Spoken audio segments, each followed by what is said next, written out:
Apa isi dalam Ka'bah? Tak sembarang orang yang bisa memasuki Ka'bah. Oleh sebab itu, banyak yang bertanya apa sebenarnya yang ada dalam Ka'bah itu. Apa benar dalam Ka'bah masih tersimpan berhala-berhala zaman dulu, sebagaimana yang dituduhkan kaum perusak Islam? Pemirsa, sebelum mengetahui isi dalam Ka'bah, ada baiknya kita mengenal dulu sisi luar Ka'bah yang belum secara umum dikenal oleh banyak orang.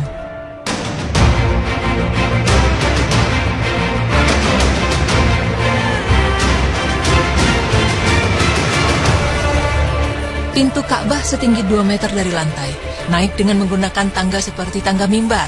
Saat ini tangganya terbuat dari kayu berlapis perak yang dihadiahkan oleh salah seorang pengusaha India ke Ka'bah.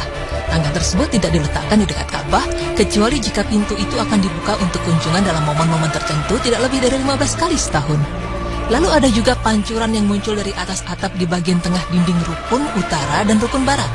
Pancuran itu disebut Mizab Rahmah. Mizab ini dibuat oleh Al-Hajjaj bin Yusuf dengan tujuan agar air tidak tergenang di atap Ka'bah. Pada tahun 959 Hijriah, Sultan Sulaiman Al-Utsmani mengganti ujungnya dengan bahan perak. Kemudian pada tahun 1021 Hijriah, Sultan Ahmad Al-Utsmani mengganti ujungnya dengan perak berukir yang ditulis dengan tinta biru berselang-seling emas. Pada tahun 1273 Hijriah, Sultan Abdul Majid Al-Utsmani mengirim pancuran air yang seluruhnya terbuat dari emas. Mizab atau pancuran air itulah yang ada sampai sekarang ini. Di depan Mizab terdapat Al-Hatim, yaitu bangunan melengkung setengah lingkaran yang kedua ujungnya berada di rukun utara dan barat dengan jarak 2,3 meter. Tingginya 1 meter dan tebalnya 1,5 meter. Bagian ini dibeton dengan batu pualam berukir dan di sepanjang bagian atas terdapat tulisan yang dipahat. Jarak dari tengah dinding bagian dalam ke dinding Ka'bah 8,44 meter. Ruang yang ada di antara keduanya disebut Hijr Ismail. Lalu bagaimana fisik dalam Ka'bah?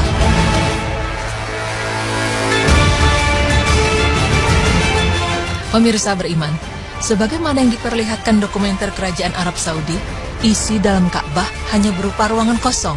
Berikut ada 7 bagian di dalam Ka'bah yang harus kita ketahui, agar terhindar dari fitnah orang-orang yang mengatakan bahwa Ka'bah berisi berhala zaman dulu.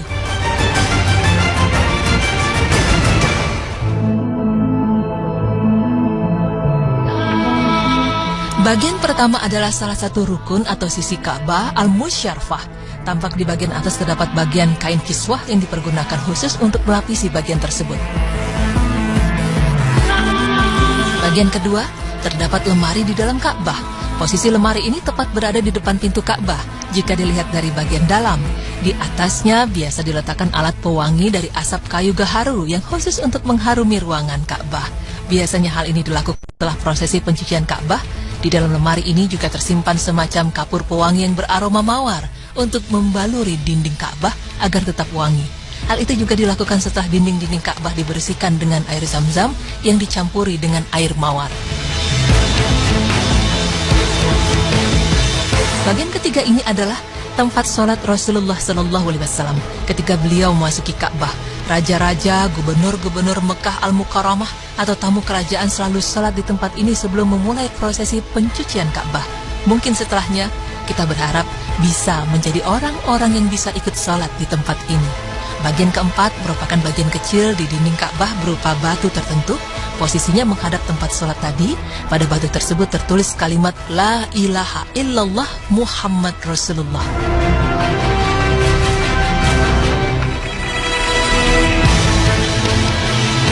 Dinding Ka'bah bagian dalam dibalut dengan batu pualam warna-warni dan dihiasi dengan ukiran bergaya Arab. Terdapat 7 papan yang menempel di dinding ini yang bertuliskan nama-nama orang yang pernah merenovasi atau menambahkan sesuatu di dalam Ka'bah atau Masjidil Haram. Dikatakan bahwa tembok Sadzarwan adalah bangunan tambahan pada Ka'bah yang dikerjakan oleh kaum Quraisy. Menurut mazhab Syafi'i dan Maliki, tembok Sadzarwan termasuk bagian Ka'bah sehingga jamaah haji yang bertawaf harus berada di luarnya. Pendapat sebaliknya dikatakan oleh mazhab Hanafi. Menurut mereka, tembok Sadzarwan bukan merupakan bagian Ka'bah. Adapun mazhab Hambali memilih berada di antara 2 pendapat di atas. Menurut mereka, menjauhi tembok itu sangat dianjurkan, tetapi seandainya jamaah melakukan tawaf di dalamnya, maka tawafnya tetap sah dan tidak sampai rusak. Namun yang jelas, belum diketahui secara pasti kapan pertama kali tembok Sadzarwan dibangun. Setiap kali Masjidil Haram dipugar, Tempat-tempat di sekitarnya juga dipugar. Tembok Syazarwan mengalami pemugaran pada tahun 542 Hijriah, 636 Hijriah, 660 dan 1010 Hijriah.